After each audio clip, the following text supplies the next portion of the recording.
Good afternoon and welcome to another Rails and Gamer video. Today is something slightly different. Today we're actually going to be teaching you, or I don't know, some of you already know, how to actually drive a train properly in Train Simulator. So, before we begin, there's two variations of how to drive a train and types of train. There's more than two, but the controls kind of, for the standard trains are the same, and for sort of content like Armstrong Powerhouse it's kind of slightly different, but the majority of the stuff is still the same. So, without further ado, we're going to load up a train to practice our controls with, and I'm going to talk you to go from using the full hood, which is, I'll show you a picture now, to using a simple hood, and how to control your train using pretty much just your keyboard and a tiny bit of your mouse. So I've got driving a 158 Central Train. It's built by Armstrong Powerhouse, and the release was this is the Humans one, I believe. Yes, it is. And we're doing a service Lowestoft to Norwich. We won't drive all the way. We'll probably just drive between two stations.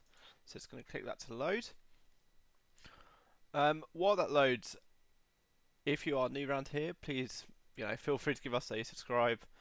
We do our content every week, nearly on a Friday, mainly on a Friday, about sort of dinner time, so about 5 PM GMT, and that's released every week. We also have a Facebook account, which is just type in Rails and Gamer, same as a YouTube name, and it should come up. Please feel free again to give us a little like and follow on there.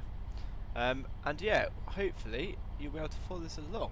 So, this is a Class 158 in Trans-Pennine Express livery, of all things, which doesn't change anything. You can do this for any train. Right, so when you load a scenario, any type, you will start generally inside the cab, which is here. Yeah, most you can move around. To move around a cab, sort of with the camera, you literally just have your mouse, hold down the right side, so the right sort of button, and just drag, and that will move you around like this. Right. So, also, if you're starting generally as a beginner, you'll see something like this, which is known as the full hood. So, I'll talk you basically through it. Down here, so this bit around the bottom, you can see it says Lowestoft where we are. This section here is known as a diagram, and that shows you what's coming up next.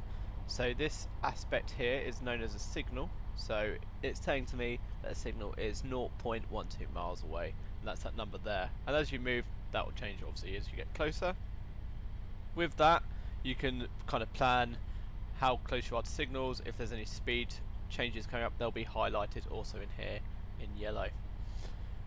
With down here, we have the coupling diagram. So this shows there's two carriages, which there is. There's one here and one at the back.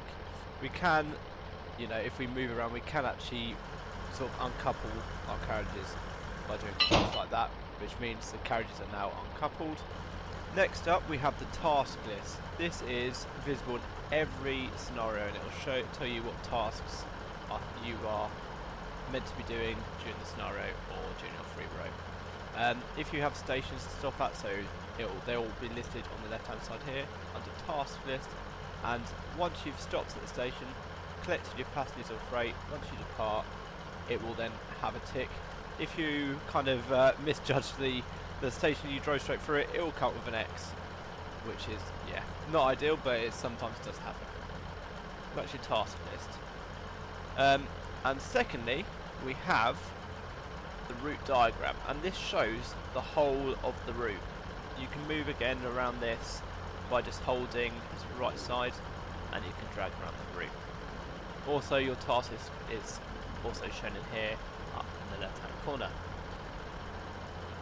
Other things you can do, you can zoom in by either scrolling with your mouse or using this here, and you can also center yourself, so it will show you where you are on the map by clicking center player, which is going to take us to Lowestoft. That's where we are, and that's our train just here. To get out of that, we can click back, and that's the map. So, into the cab. To get into the cab using the main hood, so the full hood, you can click this icon here, or you can click number 1 on your keyboard. To lean out the window, left or right, you can use this one or that one. To view your train coming past, you can click this one here, or to do it on the keyboard, you just simply click number 4 and that will take you to the same place. To see around the side of your train, you can click these buttons here, so that would be the equivalent of clicking number 2 on the keyboard. If you want to see the other view, it would be number 3, which will take you to the back of the train, which is also this icon here. On certain trains, you will actually have what is known as a passenger view, obviously not on freight trains, and that will sort of sit you inside the carriage. To get into that, that is this icon here, or number 5 on the keyboard will also do the same thing. To go between cabs, sometimes some scenarios will ask you to change cab on the train. You can click this icon here, or there. To do that, so pretty much as we have only got one cab, as we now only got one train connected, you just go between them with these. Second, with the coupling view, you can use that icon here, and that's the same with the flyby button, which is just here, and that pretty much places you high up above your train so you can see it going along. Finally, for the camera views, you actually have this is known as a free roam camera, and with this, using your mouse to drag and your keys on your keyboard, so your arrow keys, you can move around the scene freely. To activate this on your keyboard, you can just click number 8, and that also puts you in free camera mode. Finally, to zoom in, you can click this icon here and zoom out that one, or you can simply use the scroll on your mouse. That also does the same thing. Now we are back in the cab, we can look at the controls. So, to start with, we can look at turning the headlights on the train. Quite often to do this, the train will actually need to be set up first. So to do this, we can move the handle there, and that will move the cursor.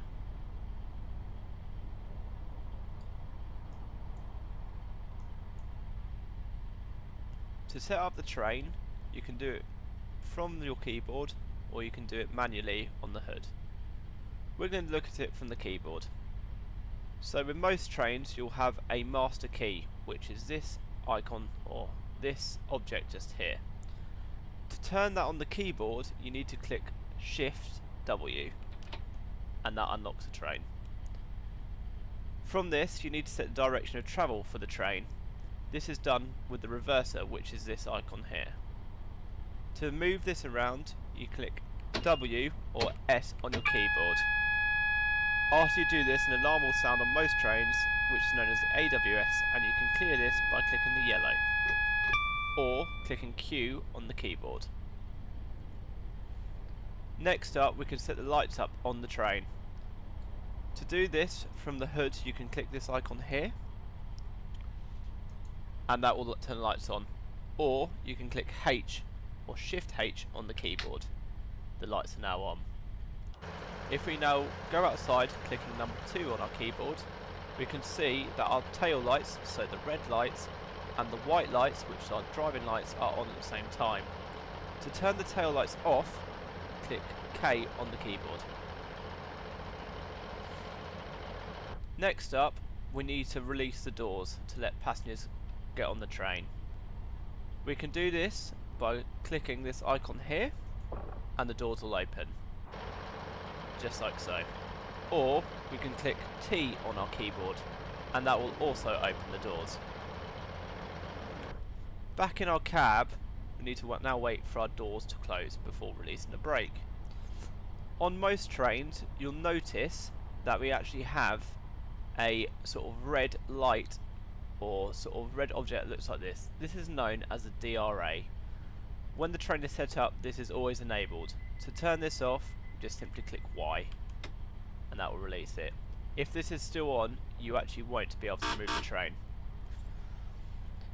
If you just heard that, the doors have closed, and that 2 buzzes is known as the guard to driver buzzer.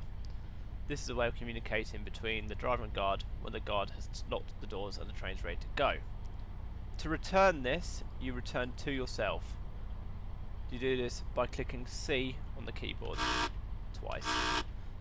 If you're in the cab, you can do it like this. However, there is no way to do this on the main hood. Other important things to note about the hood: you can sound the horn by clicking this icon here. This will sound the horn.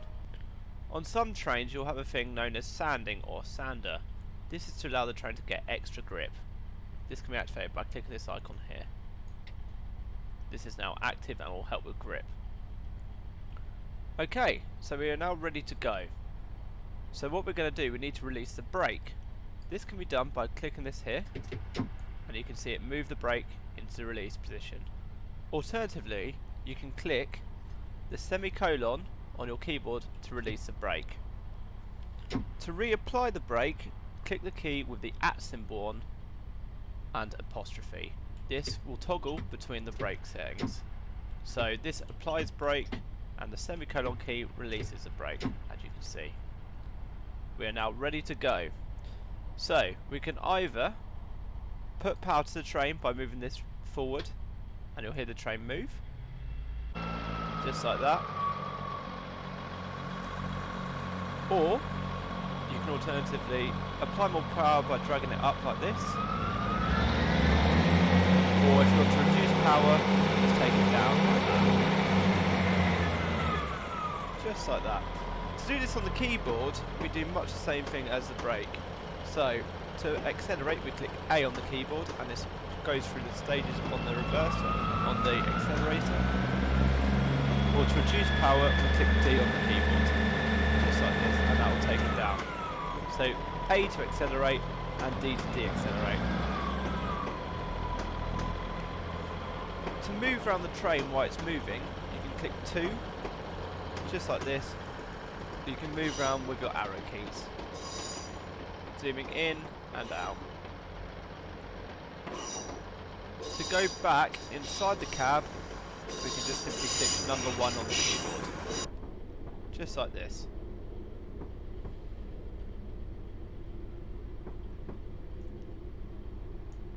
If we look, we can see our speed here. So currently we're going at 13.3 miles an hour, and the speed limit is written underneath, which is 60 miles an hour. We can do accelerate again by clicking A on the keyboard,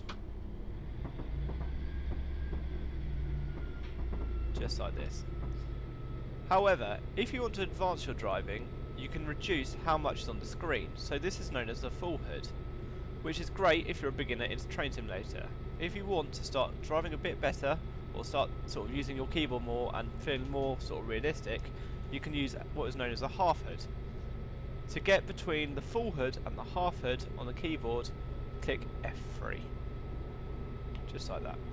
So you'll notice our controls are now gone, and the only way we can sort of drive is with the keyboard and mouse. So, driving, we can accelerate by clicking the A key, just like this, and it's going to help us accelerate. You can now also go through the views on our keyboard. 1 will put us in the cab where we are. Number 2 will take us to the left side of the train, the right side of the front. Number 3 will take us towards the back of the train, left and the right side. To see the train come past, click number 4, just like this. And you can see the camera's now automatically positioned itself and the train's coming towards us. This can be good to watch a train come past. If you want to remove the hood completely, so you can just see the train, click F3 again, and this will remove it. To go into the passenger view, if you click number 5, it will take you to the passenger view of the train. You're welcome to look around this using your mouse. Sometimes you can go between different views depending on the developer by clicking your arrow keys, and that will move you to different seats. This isn't always possible in every single train. To get a coupling view, you need to click number 6 on your keyboard. This will give you a bird's eye view of the coupling on the front of the train. Number 7 will give you an aerial view of the train, so you can see it coming along. Number 8 will give you a free view, so you can move around where you want. And number 9 opens up the route diagram. We're now going to go back into our keyboard, our cab. We are now approaching a station, so we need to apply our brakes. So you can do this by clicking the at symbol at key. You can do this and go between the different types of brake with your semicolon key and your at key. When you approach a station, you want to ideally be aiming for about 30 miles an hour and then aim to reduce speed as you go along. This will ensure that you don't end up overshooting the platform. Obviously this can change depending on the length of platform, the type of service you have and how much weight is behind you. For most though, 30 miles an hour is long enough to stop in platforms of up to 8 to 12 carriages. We are now going to release our doors. So we're going to do this by clicking T on the keyboard. This will release the doors. While we're sat here, I'm going to talk about other features the trains have. To start most trains, you can click Z. Please note though, you'll need to be in a neutral position or neutral direction of travel to do this. To change into neutral, we need to first make sure we have no acceleration applied, and we can click S on our keyboard. If you look in the hood now, it says we're at 0%. This means the train is neutral and it's not going either forward or backwards.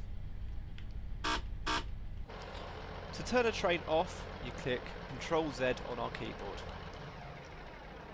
You'll then hear the train engines accelerate downwards. To power the train back up, we click Z on our keyboard. Just like this.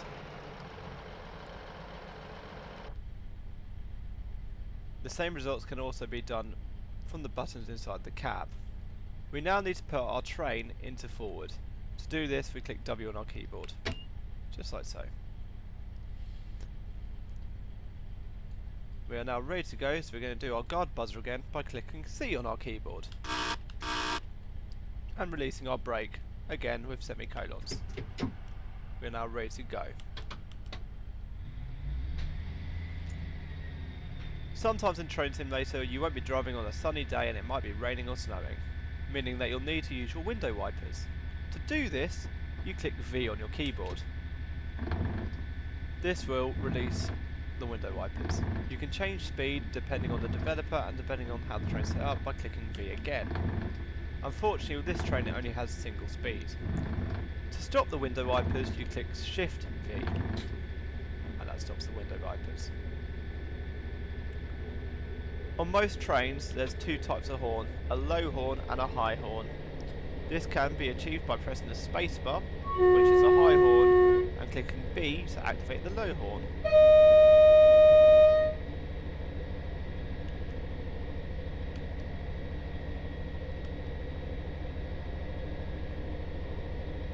On electric trains you can raise and lower the pantograph, so the arm that attracts the electricity from the wires, by clicking P or Shift P. Unfortunately on this train, as it is diesel, there is no facilities to support this. On certain other trains as well, there are features to turn lighting on and off inside the cab. To do this, you click L on your keyboard to turn the light on, and to turn it off, click L again. However, this can reduce the frame rate and performance of Train Simulator, so I would only recommend if it's absolutely necessary. This also depends on your computer.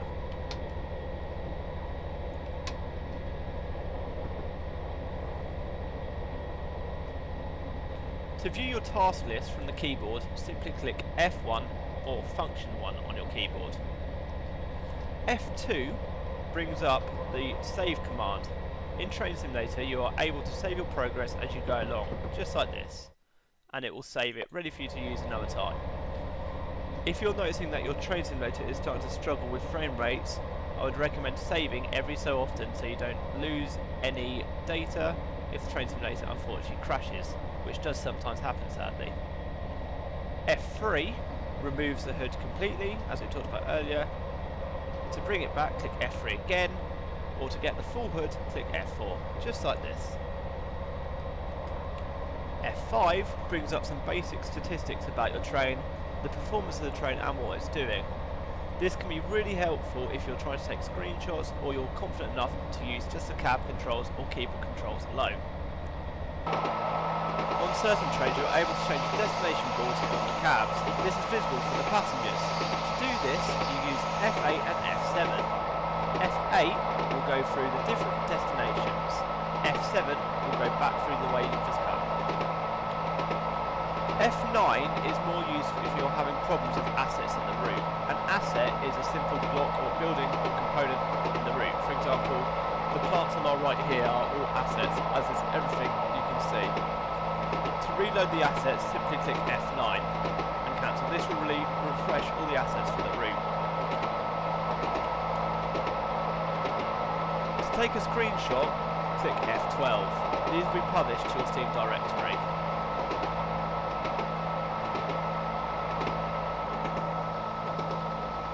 To move you around your train while it's going on, use the arrow keys, moving in, out, and to circulate.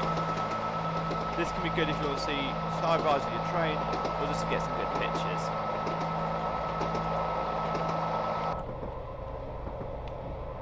We're now approaching our next station. This will be where we turn out our route. As you can see, we are now approaching a signal. Here, you heard an audible beep. This is to tell the driver, and this is UK only, that the next signal is clear and you can proceed like normal. Sometimes you'll get audible alarms in the cab, for example an AWS alarm. This is just a constant siren and is there for the driver to acknowledge. You can do this by clicking Q on your keyboard. Also, you just notice on our left hand side we passed a sign with a W. In England this means you need to blow your horn. Here you can hear the audible siren. We clear this by clicking Q. However, as you've just noticed, as I didn't click this within a certain limit, I think it's 2.8 seconds, the train has now applied its emergency brakes. This is a safety feature built into real trains. To clear this without the keyboard or just with using the cab controls, what you need to do is click yellow. This is the AWS reset button. Second to this, all the buttons in the cab are often labelled, so you know what you're clicking. So to cancel the alarm or to stop it when it is ringing, you click this down. This will reset the alarm and stop the train from stopping, but just remember, you only have a few seconds to acknowledge this. To go again, we simply just apply more pressure, just like this.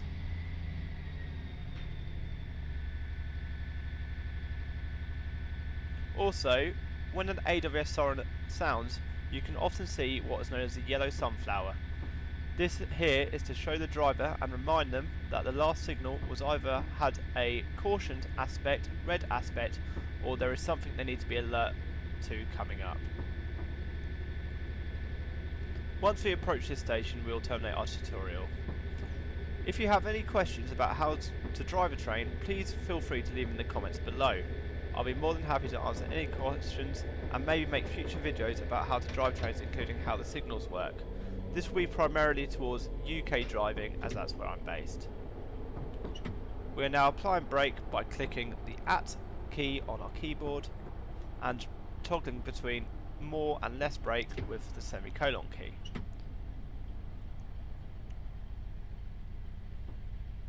If you enjoyed this video, please remember to like, subscribe and comment.